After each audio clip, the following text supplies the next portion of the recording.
for coming, I guess, out virtually to share some tips and tricks with us. I know I'll speak personally that I can certainly do with a boost of energy, especially coming into the holiday season and the end of the year. So I'm sure we can all relate, and that's why we're all here. And thanks again, and we look forward to learning. Awesome. Well, thanks so much for having me. I'm going to open up my video here so you guys can see me. So good morning, everybody, or good afternoon. And we're almost at afternoon, I guess. So welcome to the webinar. And Jane, thanks so much for having me. As Jane said, my name is Ellen Martino. I am an integrative health coach, and I really love working with people to help you figure out how you can upgrade your food and your lifestyle choices so that you can not only have the energy and vitality that you want to live your healthiest and happiest life now, but set yourself up to reduce your risk for disease in the long term so that we can live healthier longer. As Dr. David Katz likes to say, not just add years to our life, but life to our years. So one way to do that is to make sure that we have enough energy to do all of the things that we need to do and all of the things that we want to do. So we'll talk about a variety of topics today. And what I love about this discussion is we get to talk across several different kind of diet and lifestyle things and choices that we make every single day. We'll talk about it in the context of how we can support healthy energy levels, but all the things we're talking about are good for us regardless of what health topic we want to be talking about. So we'll jump into all of that. Let me ask you this. If you haven't already opened up the chat box, if you're here live on the call, please go ahead and do that. But I want you to drop a note in the chat box and let me know what's the time of day when you have the most energy. When you're feeling pretty good, you're humming along, you're feeling productive and creative and things are working well. So drop that in the chat box and I'll come back to that in a minute. I think it's important to understand that time of day when you're feeling pretty comfortable, and we'll start to look around, what's going on around that time of day. And then I'll ask you in a minute here, kind of the opposite question. Oh, we got a lot of morning people here, Jane, today. Look at that. We've got lots of morning people. Morning, 5 a.m. Oh my gosh, not me. Mid to late morning, 7 a.m., about an hour or two after you wake up. We got some midday people. Yeah, so a lot of morning, mid-morning people. Oh, there's one person after my heart, late at night. That's me. So, and somebody said never. Thank you for your honesty. I appreciate that. And hopefully we'll change that today. We'll start to move you in the right direction of having some more energy. So most of you are morning people, so I really don't have to ask the other question, but I want you to think about it. Feel free to share the response. What's the time of day when you feel like you have the least energy? Like when you feel like you're chugging uphill in everything that you do, everything's just a little bit harder. Yeah, that's what I expected. 3 in the afternoon. Somebody said after work. So somebody said morning, so I'm with you there. I'm not as much a morning person. 4 to 7 p.m. after work. Yeah.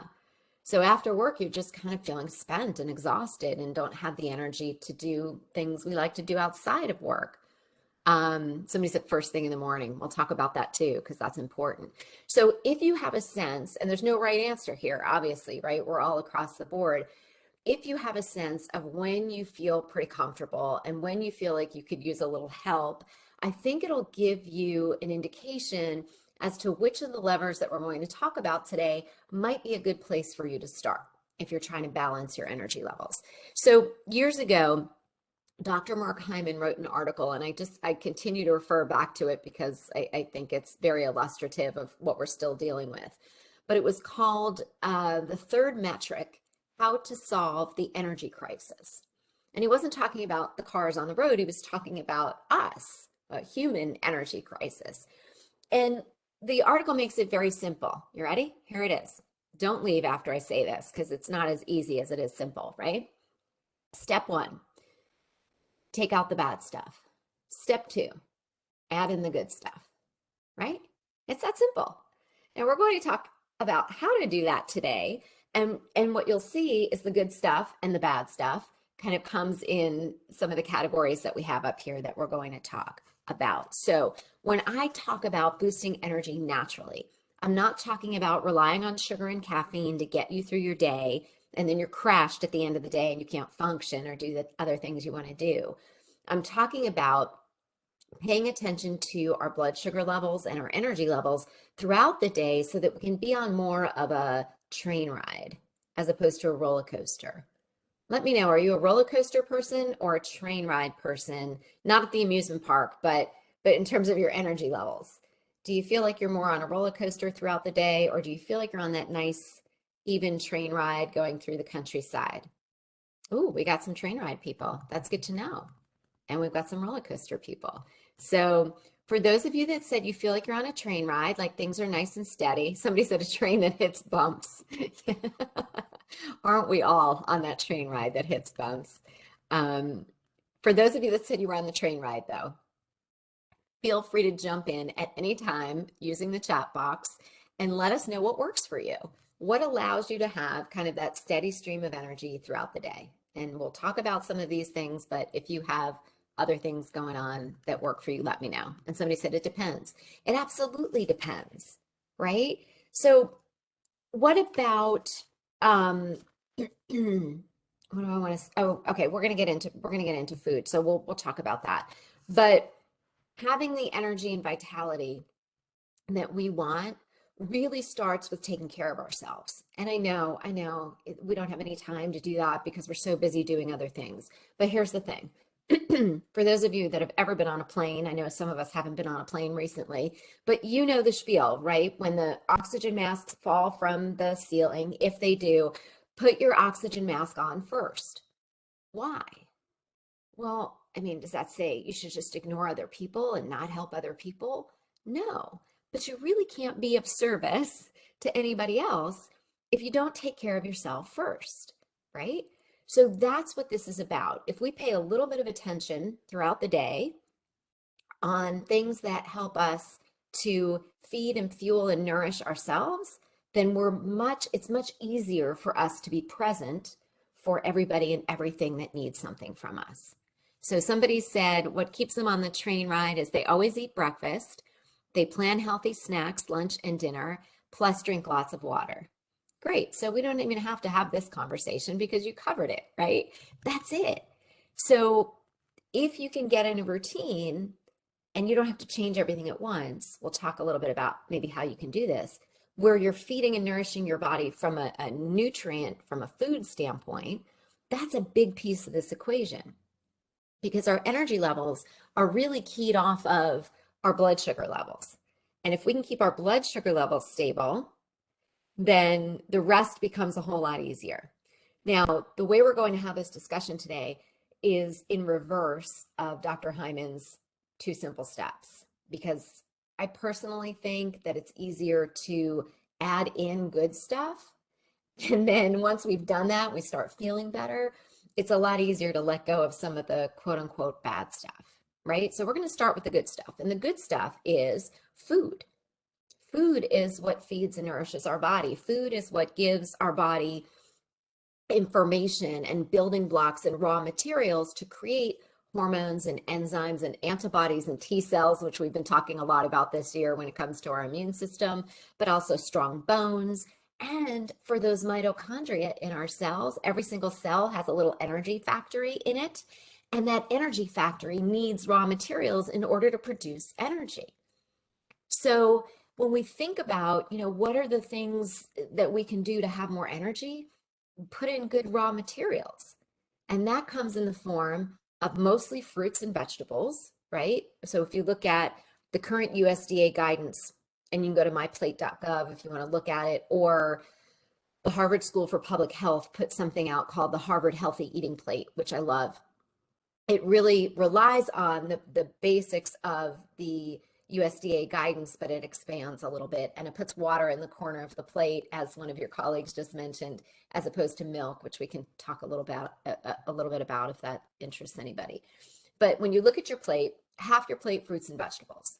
Why? Because that's where we're getting the phytochemicals, the antioxidants, the vitamins, the minerals, the fiber, all the building blocks that our body needs to create energy. And fiber is really important too, because it helps keep our digestive system working. And for those of you that are eating lunch, I'll I'll try not to do too much potty talk today, but if your digestive system is moving well, you're not going to feel as sluggish, right? You're going to feel better. You're naturally going to have more energy because things are moving through your system the way they're supposed to. So that fiber is really important.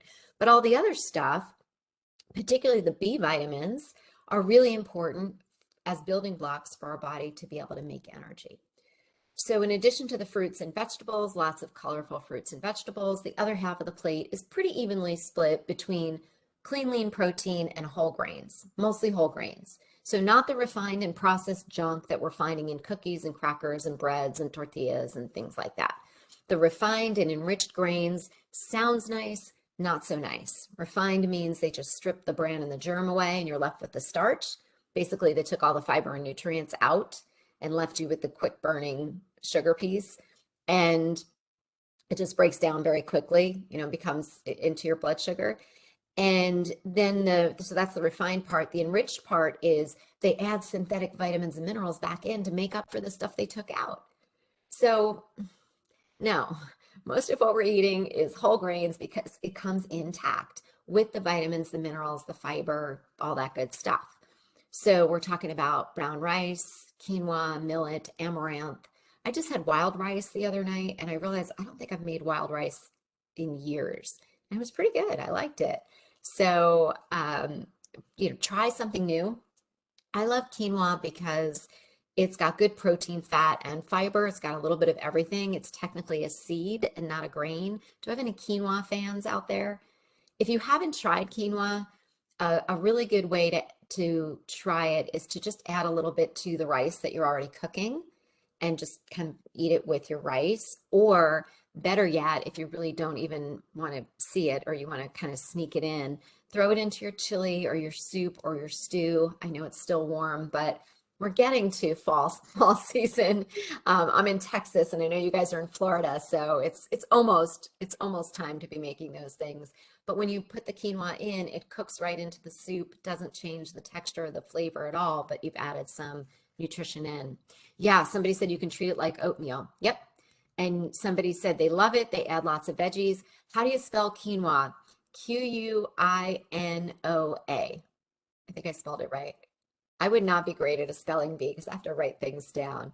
But yes, it's spelled with a Q, and you'll find it in the supermarket next to the rice and beans, kind of in that section, wherever that is. Maybe even in the bulk bin, which is, I actually like to use the bulk bin for things that I want a small amount of, not just large amounts of.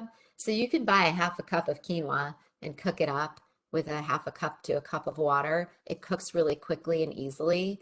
And then, you can try it. If you like it, you can buy more.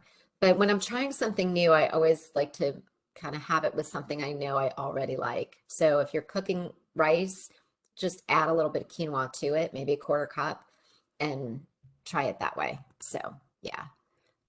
Somebody said meal planning and meal prep on the weekends helps you stay on the train during the week. Yes, 100%. I agree. One of your other colleagues said sometimes they use quinoa. It's good to add into homemade soup or mix with beans. Yes. Thank you for your suggestions. Yeah, I think I spelled that right? Quinoa. Thank you. Somebody put the spelling in the chat box for me. I appreciate that. And then somebody said, recommend thinking about quinoa as a plain base that you season. Yes. So you can do lots of things. So one of your colleagues says, use it as oatmeal. So you can make it sweet. You can make it savory. There was a recipe years ago from Healthy Cooking Camp. I'm not even sure if their website still exists, but it was equal parts. Let's see if I can remember.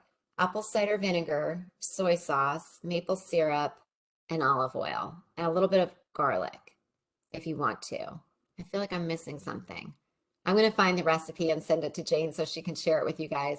But I think that was it. So you can do a tablespoon of each or a quarter cup of each, depending on how much you're making, and mix it up and put it over the quinoa. I would cut up some kale or spinach. You can cut it up really small if not a big fan of the dark leafy greens, but it's a great way to get those in. And then you can add some sliced almonds or some dried cranberries, things like that. And then that dressing kind of gives it some flavor. Oh, somebody said there's delicious quinoa pizza bite recipes online and that their son gobbles them up when they make them. I'm going to have to go look for that. quinoa pizza bites, everybody. That's what we're all making this weekend. Thank you for sharing that. Yeah, awesome. All right, keep them coming, you guys. This is awesome. So when we think about, what are the raw materials that we're getting? And this isn't about being perfect, and it's not about never having that chocolate lava cake. That's my family's favorite, or whatever, the apple pie. We're going into the holiday season, whatever your favorite thing is. It's about what we're eating most of the time. And if most of the time we're giving our body nutrients that it can use to create energy and function, well, then we're good. Now, in terms of automating things, I think that's really important to talk about. So I'm going to spend a minute on that. But as far as kind of these big categories, fruits and vegetables, about 50%, and that's where we're getting most of the nutrients to create energy, right? Helps to create energy and support our nervous system and fuel that as well. Protein is really important because it helps us to grow and maintain our tissue. It helps regulate hormones. It helps create antibodies. So we need clean, lean protein. So as your budget and access allows, that would be pasture-raised chicken and eggs and grass-fed beef and wild fish. If you like fish, and I know you guys get lots of good fresh fish locally, but check out the Monterey Bay Aquarium. They have a website called seafoodwatch.org, and they have an app called Seafood Watch, and it will tell you where in the world is the best place to source your fish, not only for our health, but for the health of the planet. So the most sustainable places as well. So you can look up the type of fish you like to eat and then kind of find out the best source for that, farmed, wild, or literally where in the world is the best source. So that's a good resource. When it comes to, the pasture raised, grass fed meats, if you do eat animal protein, I know they can be more expensive. And that's where those beans and lentils and things like that, even the quinoa, can come in handy, because you can add some plant-based protein, which again has some of those vitamins and fiber and all the good stuff we need for our body to function. But it also helps reduce the cost of the meat that you're using, because you can use less of it. You can get a half a pound of grass-fed ground beef and add some lentils or beans, things like that, to make your tacos or to make sauce. You can even do a bolognese sauce with all lentils, gamechangers.com. If you haven't seen the movie, it's a great health movie. If you've seen it, let me know. But you can do it all lentils if you want to, but think about incorporating some beans or lentils into what you're already making. There's a great recipe on 100 Days of Real Food, and it's called green salsa chicken. You can do it in a crock pot or in the oven, just with a covered pot, or in your pressure cooker. And I think it calls for 1 can of beans and to the chicken. I always do 2 cans of beans because that gives me more plant-based protein. And not everybody has to be vegetarian or vegan, but we can all benefit from what we get from the plant-based protein, and give our body and the world a break from the animal protein and the production and the implications of all of that. So you can use less chicken, use more beans in that recipe. There's a great recipe on detoxinista.com. So it's detox and then INISTA. And she has a couple of recipes where she uses cabbage as the base.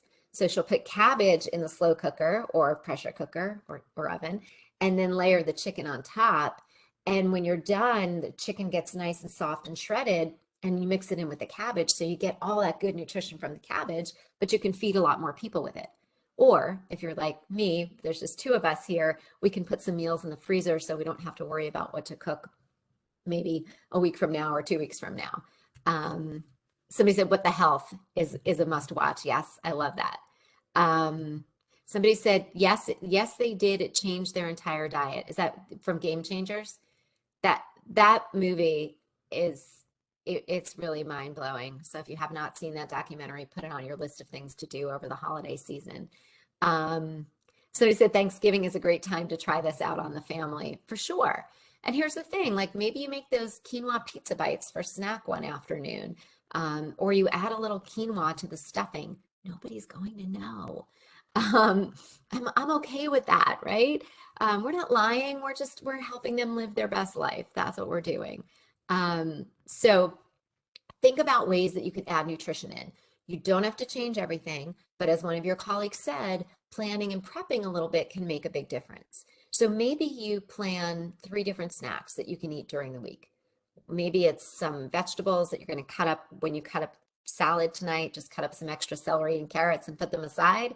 You do some veggies with hummus or veggies with guacamole, some good fat you get there, which is really important for our nervous system and our brain and our keeping inflammation down and all that important stuff. And if we're not sick, obviously we're going to have more energy, right? Because all of our energy goes to, helping us get better if we're not well. So we want to stay well so we can use that energy for other things.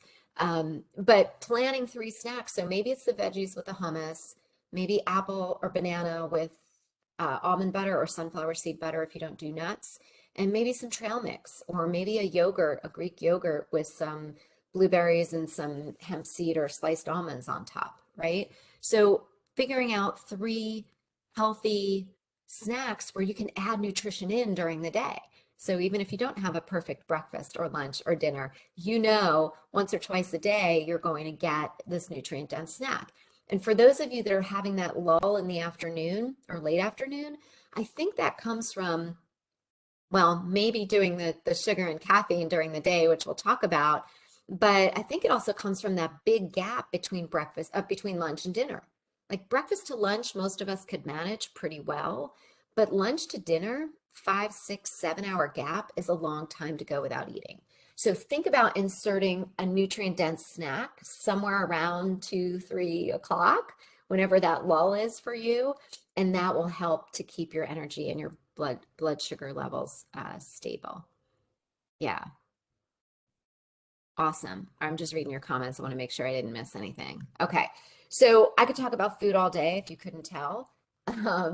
But we really want to think about getting this variety of food, plant-based protein, animal-based protein, clean if you eat animal protein, mostly fruits and vegetables, and that's where we're going to get all that good raw materials, and then those whole grains. So you can have oatmeal for breakfast. You can do overnight oats if you want to do a little meal prep.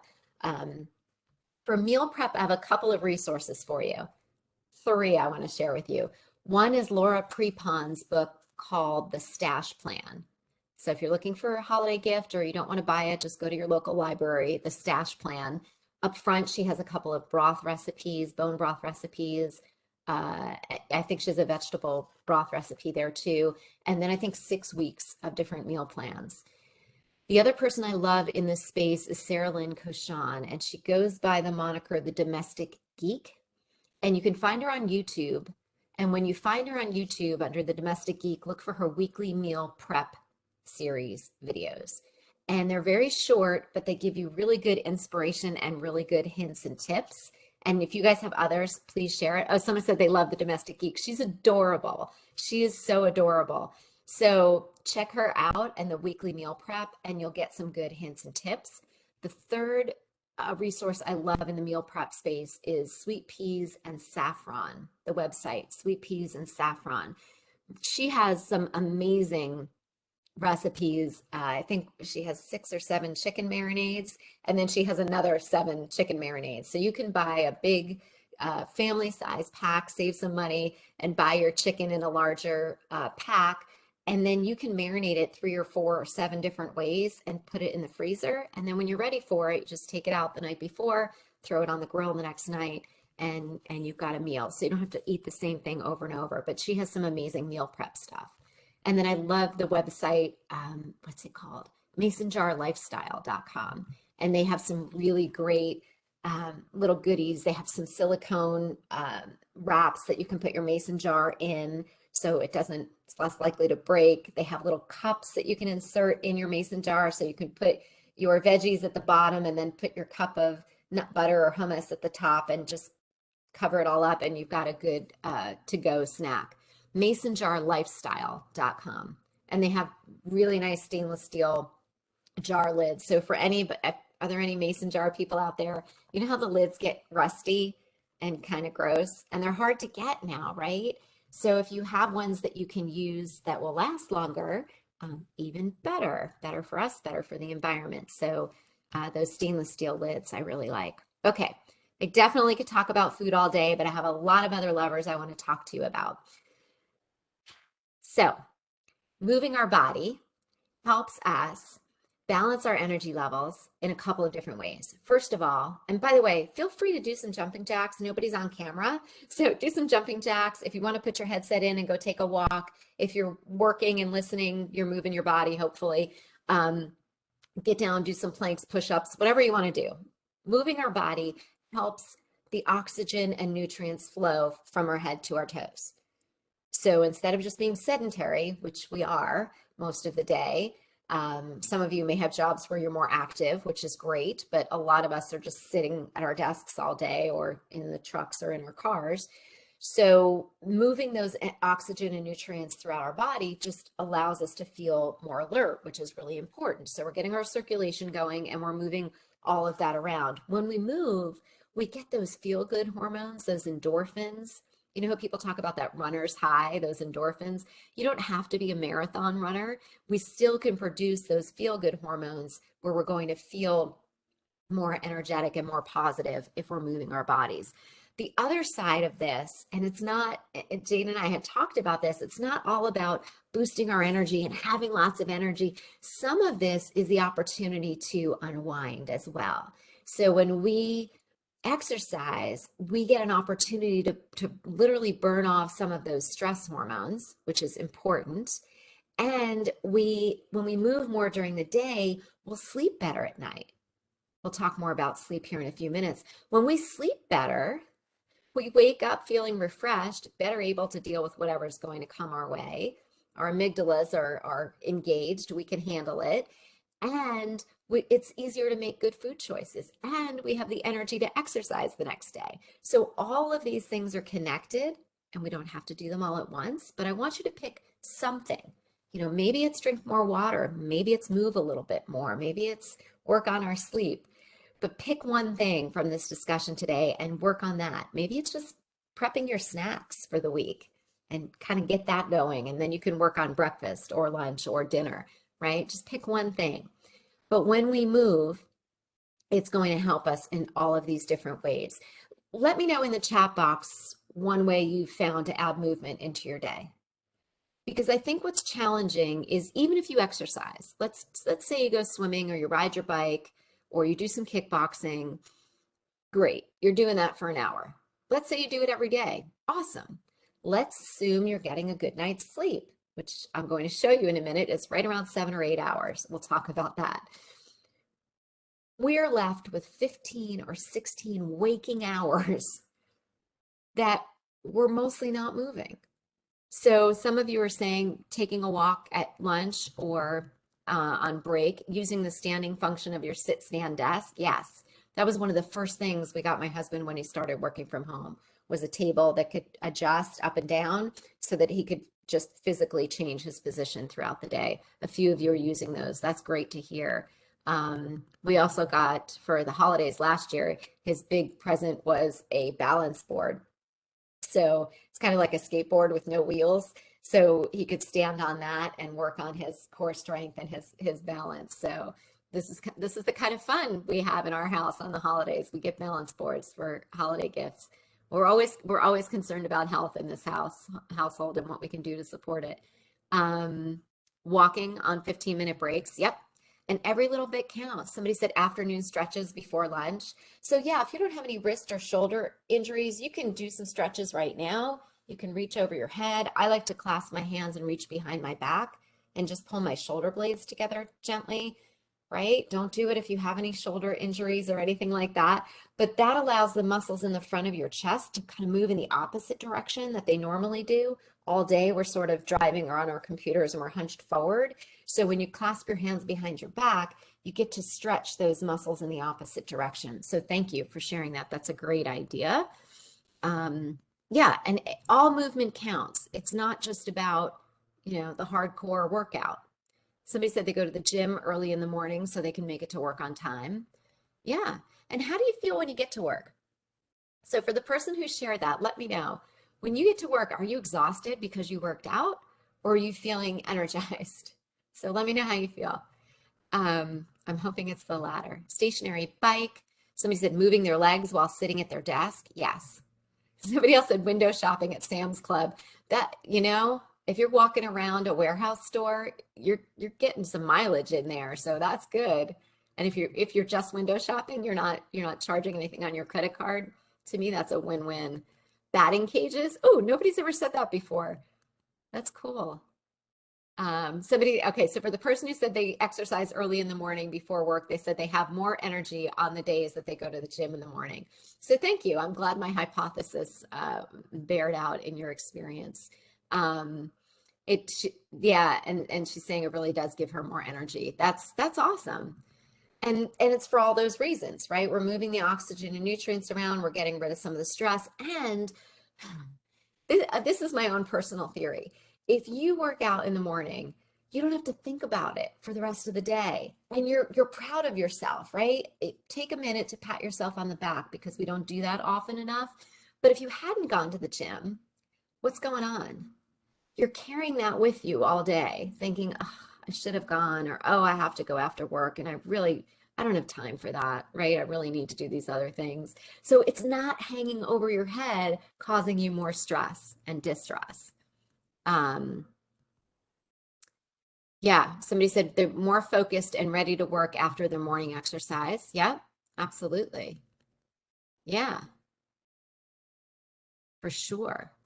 Um, Great. Well, thank you guys for sharing all that input. I appreciate it. So we're going to move more. We're going to find ways to move more and get all the benefits from that in whatever way works for you. Have a hula hoop or a jump rope nearby, and that's easy. Even if you're on the road, if you're out in the field, you grab the jump rope, do a couple of jumps before you head off to the next assignment or before you start your lunch or whatever.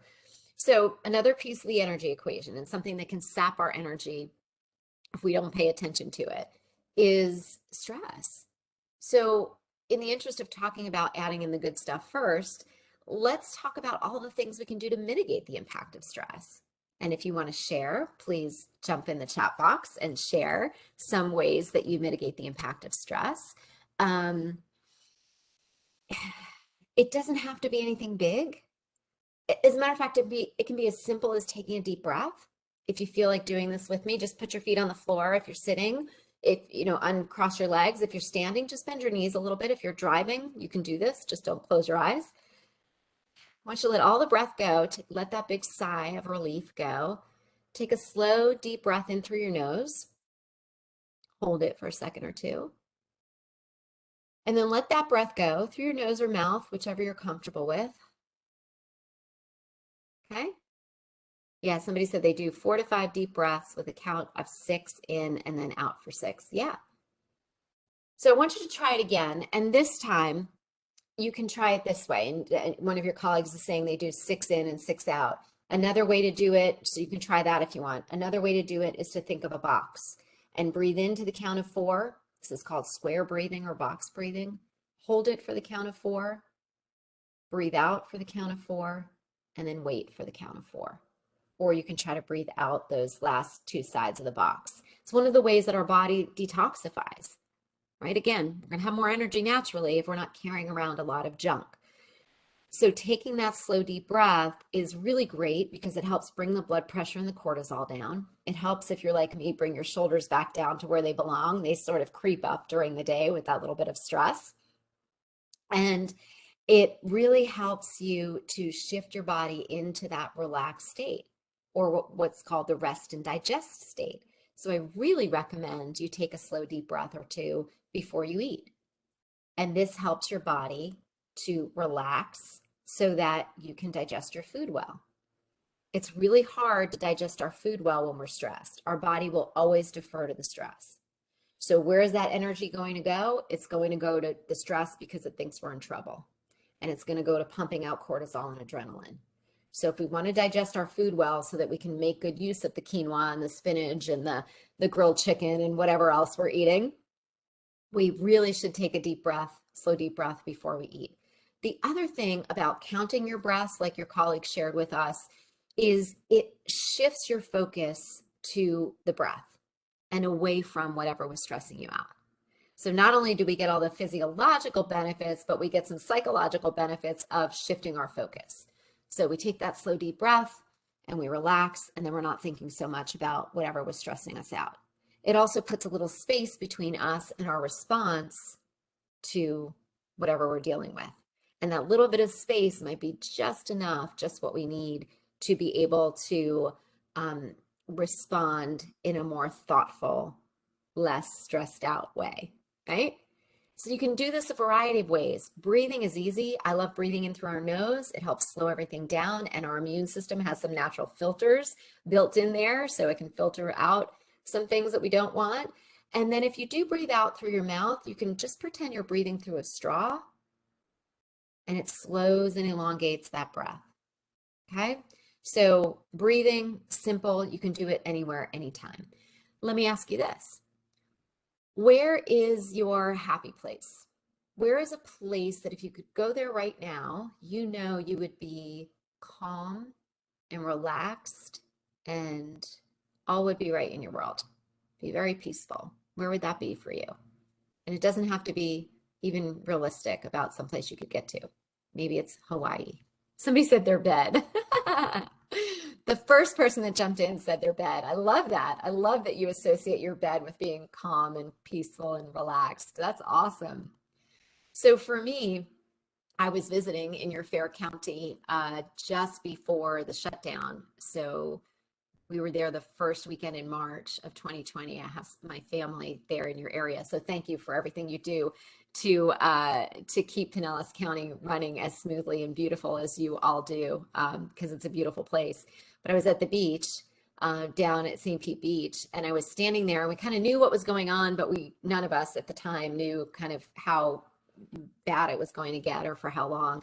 But I stood on the beach and paid really close attention, right? Because I knew that I wasn't going to be on the beach anytime soon again. But think about that place. Maybe it's the beach, maybe it's your bed. Somebody said a mountain ledge looking out over the area. So think about, what do you feel? So if you're in the mountains, do you feel that cool breeze? If you're on the beach, are you feeling the sand under your feet? If you're in bed, you've got that the cozy sheets all around you. And what do you hear? Maybe you hear the leaves crunching under your feet. For me, I distinctly remember the sound of the seagulls. They were really loud that day. And think about what you see. So maybe you have your eye mask on if you're sleeping and it's nice and dark, or maybe you see the beautiful evergreen trees in front of you and around you. So if you can imagine, does anyone remember that commercial? I'm dating myself, that commercial for Calgon bath bubbles.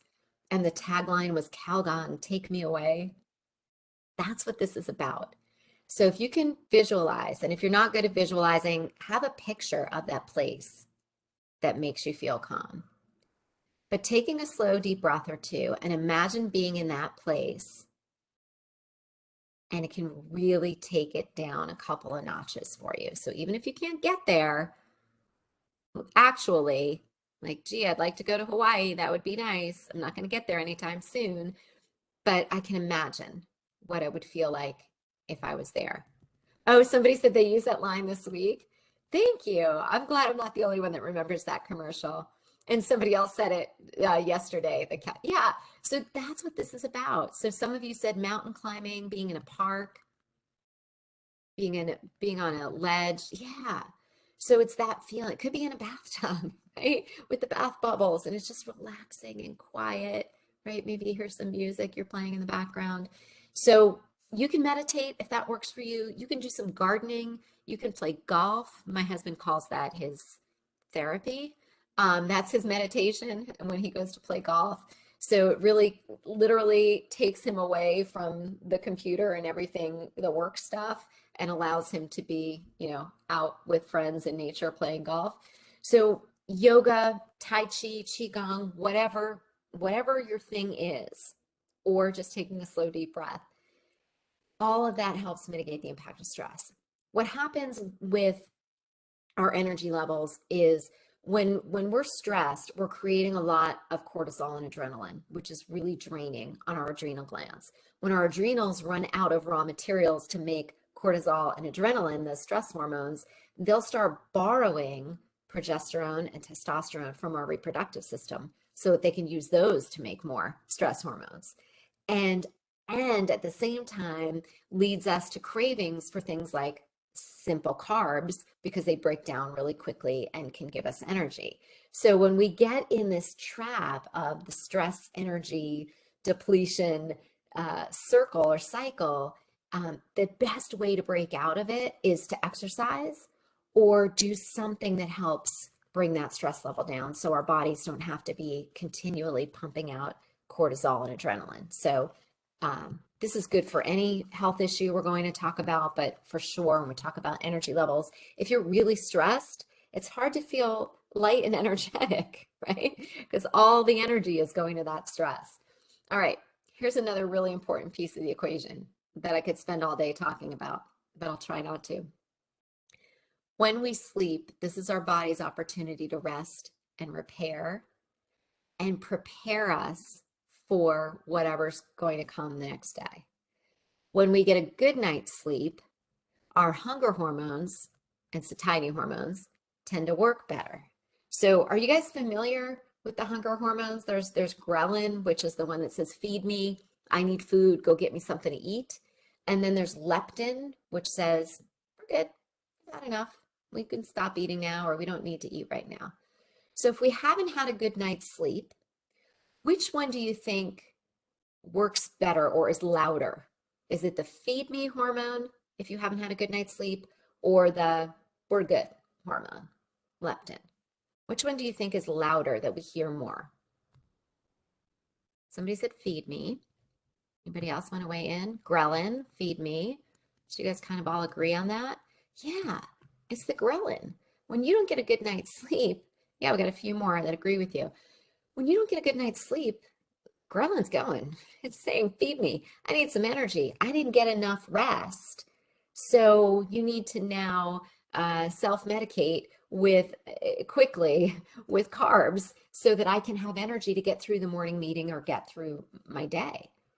So we start out behind the 8 ball when it comes to making food choices if we didn't get a good night's sleep. So that's how those two things, at least one way that those two things are connected. When we eat well, we sleep well, we eat well, we have more energy to exercise, and all of that allows us to get a better night's sleep. So how do we get a better night's sleep? Couple of quick tips. Get outside during the day. So if you're going to do your 15 minutes of walking, if you're on a treadmill, usually get outside if you can. Even if you're standing on your terrace or, walking in your backyard or around your neighborhood. The fresh air and the sunshine does your body a world of good for lots of different reasons. But when it comes to energy levels, it helps to set that circadian rhythm so that our energy levels are higher in the morning and then they tail off in the evening when it's time to go to sleep. For those of us that are on a normal first shift schedule, that works great, right? Because it really lines up with our circadian rhythm. So getting that daylight, that sunshine helps our body function and get that rhythm in the right direction. The other things we can do is obviously we're going to exercise, we're going to eat well. That's going to allow us to get a better night's sleep because our body has the nutrients that it needs, and we've moved more, so we're a little bit more tired at night, which is great. But we're going to keep our sleep environment as dark, cool, and quiet as we can. And that will be conducive to getting a good night's sleep. So a sleep mask. Want another idea for a holiday gift? Sleep mask is a really good idea for a holiday gift for people so that we can block out all of the light and get a good night's sleep. Have a wind down routine. Do something in the few minutes before bed. Start with 15 minutes if that's all you can dedicate to it. But have a routine that lets your body know that it's time to wind down and go to bed, right? That's really important. Think about the message that your body's getting right before bed. Is it the binge watching message? One more episode, one more episode? Or is it getting that Calgon, let's relax, take a bath, throw some Epsom salt in there with some magnesium, which is really good at relaxing our muscles. So energy levels, it's not just about being high all the time. It's about making sure that we have this steady stream of energy. And sometimes that means relaxing and sleeping, which doesn't seem like a very energetic thing to be doing, but that allows us to have the energy we need during the day. So yes, we're going to Yeah, one more episode. People say, I know that's the thing. One more episode, or one more round of Candy Crush. If you're, do I have any Candy Crush people out there? That's me. Somebody said iPhone has a wind down alarm. That's good to know. I did not know that. When it comes to technology, keep it out of the bedroom unless you're on call for work or for your personal reasons, family issues. Keep your technology out of the bedroom. The light, the content, all of it. It's no good, not conducive to get a good night's sleep. So check your mail one last time, make your to-do list for the next day, and then go get ready for bed. Stick to a schedule as much as possible. Go to bed at the same time every night, wake up at the same time every morning. That's what allows your body to get in that rhythm and get a good night's sleep. Somebody else recommended a sleep machine. Yes. That helps drown out some of the noise as well. So that's all the good stuff. That's where we spent most of our time today. In the last few minutes we have left, I want to share with you some of the bad stuff, as Dr. Hyman liked to call it. These are the things that can really get in our way, work against us, steal energy. And that could be alcohol, could be smoking. You could wake up in the middle of the night with a craving, a nicotine craving. Smoking and drinking both interfere with our ability to get good quality sleep. So even if you're in bed for the same amount of time, your sleep is more fragmented and you're not getting good quality deep sleep, which is where we get to do all the good brain work that we do, cleaning our brain, organizing our brain. We get to build antibodies when we're in deep sleep. So we want to get as much of that as possible. REM sleep is where we're doing creative thinking and problem solving. So in those parts of our sleep cycle are interrupted if we're smoking and drinking, especially close to bedtime. When it comes to caffeine, I do want to mention that here. That can definitely interfere with our ability to get a good night's sleep. And if we're using sugar and caffeine to get us through the day, that's where we end up on that roller coaster, right? Because we wake up and do the coffee and donut, we feel pretty good for a while, not too long, until we don't. And then we're down the other side of the roller coaster and we got to go get some sugar and caffeine to get us back up. So that's where the cookies are here representing the sugar and the caffeine as well, because we tend to rely on that. Now, as you move more and get a better night's sleep and put in good raw materials in the form of food, real food, you'll start to even out those energy levels and you won't need to rely so much on the sugar and the caffeine. And one other thing I wanted to mention, this picture in the middle is really alluding to the fact that our thoughts are really powerful when it comes to how we feel. So if you get yourself in, I don't know, does anyone have that little voice on your shoulder that's negative and says, we can't do this, or we have too much to do, or I can't believe Ellen came and dropped that stuff on my desk today. I don't have time for that, right? When we start talking to ourselves that way, it's very contracting and it's not, kind of saps our energy. So I want you to do one of two things. Either summon your inner cheerleader as often as possible, right? Flip that script in your head and say, I'm not psyched that Ellen just dropped this work on my desk, but I'm going to figure out how to do it and I'll get it done. It'll be okay. And I'll still get to go to the baseball game tonight, right? So, or football. Now we're in football season. So, if you think about what you say to yourself, it can really make a difference in how you feel physically. If you can't summon your inner cheerleader, find someone who can play that role for you. So a family member, a friend, somebody who you can say, I need my cheerleader, and they'll get right on board and say, okay, you got this, you can do this. Think about what that person would say to you or what you would say to somebody you love and care about. You wouldn't say, oh, you can't do that. That's way beyond your ability. You don't have time for that.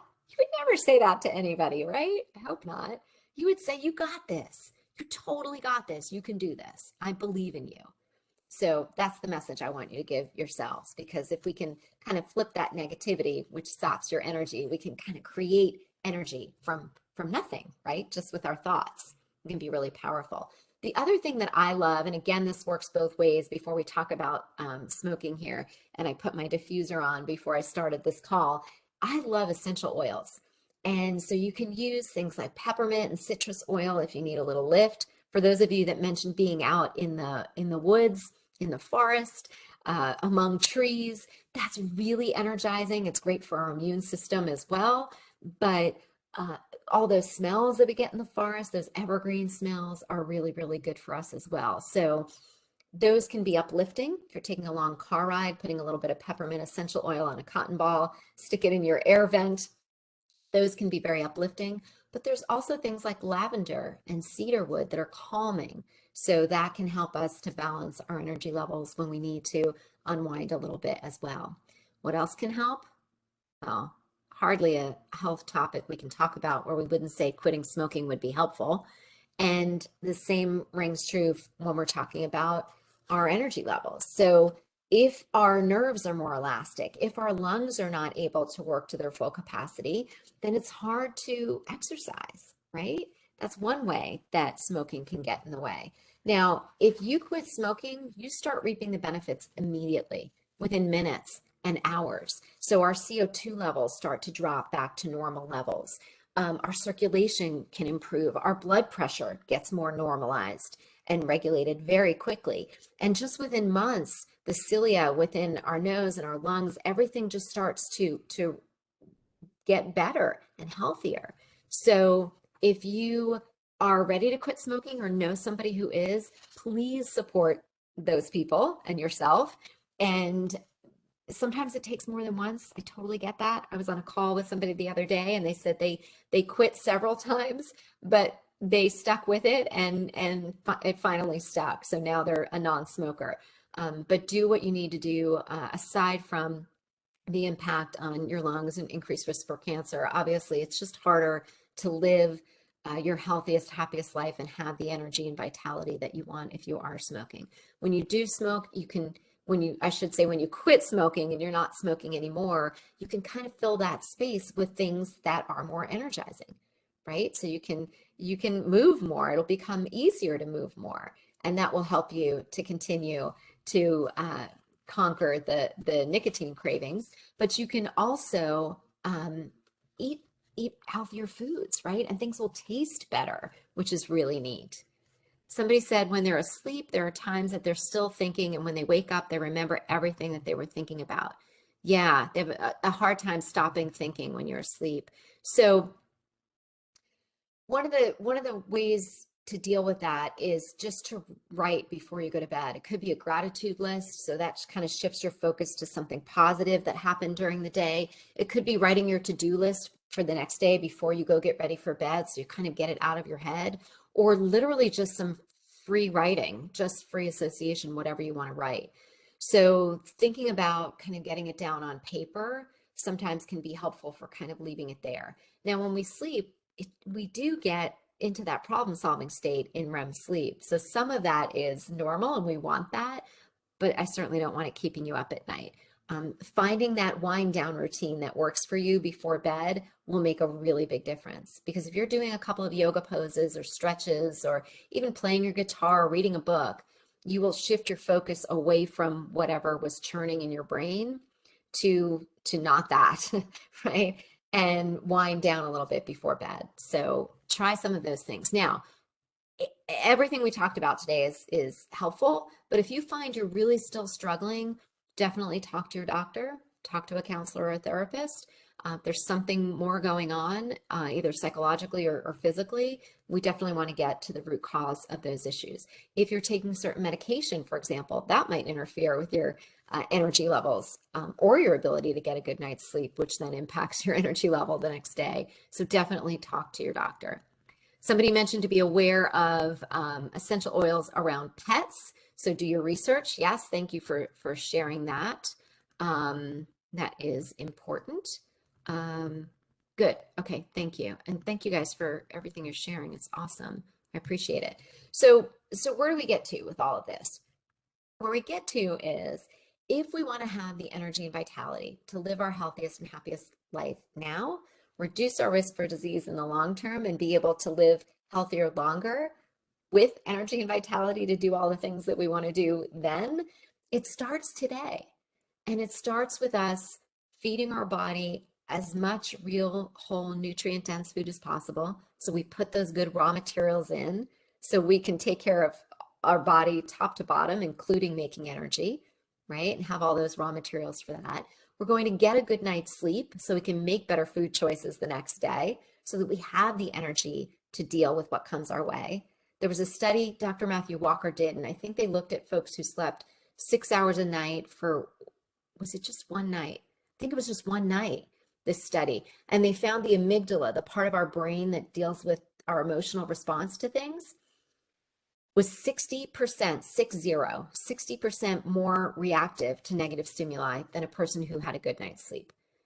And some people think 6 hours is a good night's sleep, right? But just that little difference between 6 and 7 or 8 hours can really make a difference in our ability to function, our ability to cope with what comes our way. So it's, if we want things to be easier all around, get a good night's sleep. Move your body more. That's moving the oxygen and nutrients around. You'll naturally feel more energetic when you do that, and we'll get rid of some of the stress. So we'll get rid of some of that, which is taking a lot of energy and weighing us down, literally and figuratively. And anything that you can do to mitigate the impact of stress. Go to the beach, go fishing, take a hike. Imagine you're taking a hike in your head, do some gardening, play guitar, hit golf balls, play pickleball, whatever your thing is. Spend time with friends. If you can't be with people right now, call them. Do my sister-in-law and I do FaceTime calls. We'll pick a recipe and we'll make something together, and then we'll sit and have lunch together over the over the screens. But it's the closest we can get right now. So do things that fill you up in a way that really nourishes your body, and then you boost your energy naturally. So there are a couple of other comments I want to get to. I just want to thank you for being with me today. I was super thrilled to be able to have this conversation with you on behalf of Optum.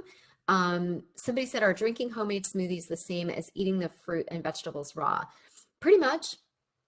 Pretty much. They're a little easier sometimes than eating them raw, because you can get a lot more in a smoothie than you could if you just sat and tried to eat all of that stuff. Plus, it's somewhat broken down for you, so you're keeping all the fiber and all the good stuff, but you don't have to do all the chewing work. I don't recommend only smoothies for the rest of your life, but I'm a big fan of smoothies. I think you can fit a lot of nutrition into the same size cup you put your coffee in, with the pumps of syrup and the whipped cream and all that stuff that's stealing energy and other things from your body. So I think it's a lot more nutrient dense, but just as quick and just as portable. And just make sure you're adding maybe some leafy greens, and some maybe flaxseed or chia or hemp, or some nuts, some protein and some fat to give it some body, so it doesn't just burn up really quickly. And if it was all fruit, and drink it slowly, because it is very nutrient dense. So we don't want to chug a smoothie. You're going to feel pretty full pretty quickly. So drink it slowly. But I'm a big fan of smoothies. Love them. Somebody said they had a whole 4-week sleep class based on Dr. Walker's book. I'm in love with Dr. Matthew Walker. There, I said it. I just said it out loud. If you were not part of the class and you haven't read his book, Why We Sleep, go get it. Get it from the library and read it. Or if you need the Cliff Notes, watch his TED Talk, Why Sleep is Your Superpower. It's fantastic. I'm a total sleep nerd since I came across Dr. Walker. Love him. I love him. He doesn't know that. So if you happen to see him, you can let him know. But that's what I have for you guys. I can't believe you had a class all about that. I'm jealous. So somebody said in Weight Watchers, they say no because chewing uses more calories than drinking. Yeah, so I'm a big fan of WW. I did it years ago. Whatever works for you. If it's better for you to sit and slow down and eat the food, then do it. But it's personal choice at that point. As long, we're splitting hairs. We're talking about, how do we eat our nutrient dense food, whichever way works best for you. Just take a slow, deep breath before you eat. Pay attention to what you're eating. And you're way ahead of the game than the person that's going through the drive-through line for lunch. So, do what works. Somebody said they have one almost every morning. Me too. Me too. All right. Well, Jane, I know we're right at the bottom of the hour. We have to let everybody get back to their important jobs. I'll pass it back to you, but thanks again so much for having me today. Wonderful. Thanks, Ellen. That was a really great class. And I love that there is so much conversation and chat happening. We always get wonderful ideas and suggestions that we learn about from others. So thank you for sharing. Yes, we did have a whole four-week sleep class called The Power of Sleep based on Dr. Walker's book. We do have that class recorded on our Wellness Classes webpage, so you can always find it there. And any other resources that Ellen has to share, I will also share with you. So wishing you all a wonderful holiday and have a great rest of your day.